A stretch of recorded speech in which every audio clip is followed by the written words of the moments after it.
Greetings, fellow men of culture. As always, I'm broadcasting live from the peak of Thundercock Mountain. I appreciate everyone's condolences I received in the comments of the last video. I reluctantly showed a vulnerable side of myself and finally came out of the igloo as Canadian, something every Canadian man has to come to grips with at some point in their lives. Showcasing the embarrassment my country has become gave a lot of people a good laugh, including myself. Writing the script for the last video was a lot of fun too, so I'll do it again. The Canadian government's most recent Saturday morning villain scheme to disarm its populace began in January of 2026. Canadian federal gun buyback program gave Canadians the golden opportunity to participate in a cash for clunkers program for firearms. Up until March 31st, 2026, citizens could voluntarily register to hand over their firearms in exchange for a comically large check with a value that I wouldn't wipe my ass with. For a couple of bucks, you could turn over your ability to defend yourself and your family, leaving you armed with only your wife's boyfriend's dildo. Until they ban assault dildos, that is. Hello, I'm calling to follow up on my case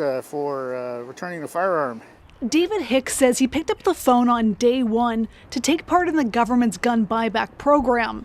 Imagine being so much of a pussy. You call the government on the launch date of the buyback program to get rid of your firearm as soon as possible. They set up the program, they want to take these things off the streets, and here I am, willing, able, wanting to participate. I've tried many times, I've talked to many people, talked to my MP, and here I am, the day after the program ended, and still no success. He called many times over the course of several months, even talked to his local MP. That's how desperate this guy was to let the government take his rights away. This wasn't an advanced screening of the man who was cucked to death. It's you laying on your back to let the government run its sweaty nutsack along your forehead so it leaves a shiny, greasy trail. Hicks says he's struggling to turn in this banned AR-style rifle he inherited from his father. Struggling to turn your firearm in? I struggle.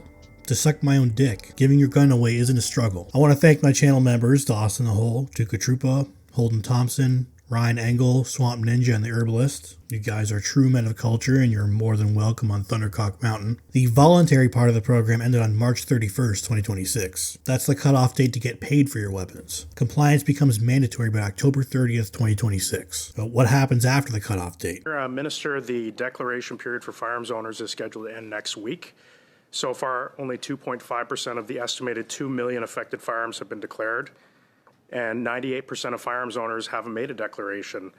So if they're not declaring by next week, what's your plan, Minister? The plan we have is as of March the 31st, That's definitely a salt of the earth. Good old Canadian boy. Will be done, and then the RCMP and other agencies will be available throughout the spring and the summer to do the collection. The collection. The RCMP, the horse police that everyone makes fun of, as well as some local police forces apparently, will commence the collection. And not the sexy police, just the normal police. This is our public safety minister, Gary Andansangri, a very Canadian name. And from some leaked audio, we know that not even he is fully behind this program. This is the mandate I was given by Carney right? And this is something that very much a big deal for many of the Quebec electorate that voted for us. He's going through with it because it's popular with Quebec voters. So, Minister, you're saying that RCMP members, we just heard an Auditor General report saying we're short 3,400 members. We're dealing with a wave of violent crime across this country.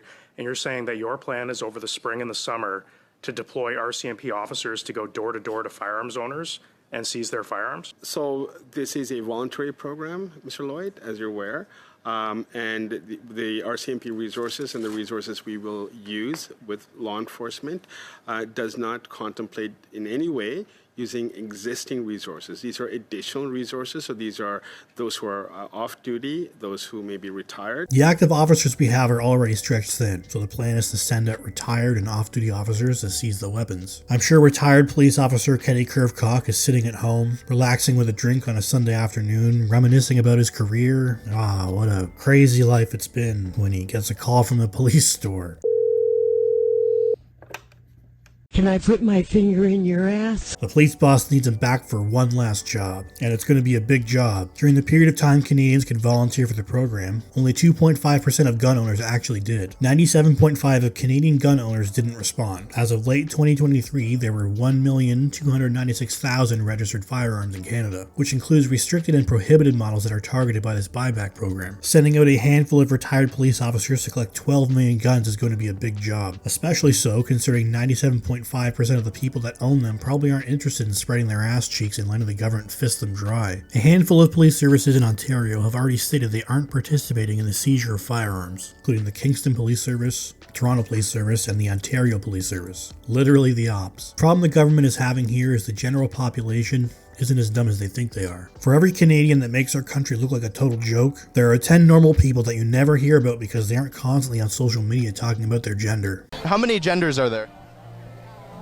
I don't know. I just got here. Normal people see this program for exactly what it is. It's disarming the populace with makeup on. You can put a bag on an ugly chick's head, but you're still busting a fat nut on your cousin's back. The Canadian government is trying to soften the blow and make it seem like they're extending an olive branch by giving you some money for your stuff, but the mask comes off when the people refuse. The collection is taking place this spring and summer, with the deadline on October 30th. They are coming to collect whether you get paid for your firearm or not. Even if the goal is to remove certain models of firearms to keep people safe, those who willingly register the prohibited weapons with the government aren't the people you need to worry about. The process to legally own a firearm varies by province, but in Ontario, you need a possession and acquisition license. The prerequisites for that are completion of the mandatory Canadian firearm safety course, pass the tests associated with that course, which include a written exam and a practical handling test, submit your application form with a passport-style photo of yourself, 2 references, and pay all the fees. After all that, there's a minimum 28-day waiting period, and the RCMP will run a background check. After all that, if you pass, you can purchase certain firearms and ammunition. There's an entirely separate course and test for restricted weapons. Those that go through this whole process by the book, put in the time and pay all the different fees, aren't the filthy criminals that are breaking the law. Those that get their hands on firearms through illegitimate means that never had any intention of following the required process or the law will still have their weapons. Taking the responsible owner's firearms away doesn't solve the problem. Well, it doesn't solve the problem that the government is pretending they care about. Gun violence may go down a little bit simply because there would be a million less firearms, but that's just a happy side effect of the true goal. Disarming the population is the first step to tyranny. Not the pretend tyranny of someone calling you a mean name on Twitter. Actual tyranny. You can declaw and shave down the teeth of a tiger. It still looks mean and has an intimidating presence, but its main means of attack and defense are completely removed. That's the true intention of this buyback program. The Canadian government wants to remove its population's means of defending itself. They're treating us like frogs in a pot. Drop a stupid frog in a pot of boiling water and it will jump out right away. Place the frog in room temperature water and slowly raise the temperature over time, and it will sit in there until it boils to death. The gun buyback program is them turning up the heat a little bit more, and it makes me proud that less than 3% of gun owners are complying with this program. This entire thing becomes mandatory come the end of October this year, so we'll see how it all shakes out after the RCMP is actively visiting people's homes and enforcing the seizure of people's property. Thank you for watching. If you enjoyed the video, I'd appreciate a like and subscribe, and I hope to see you all in the next one.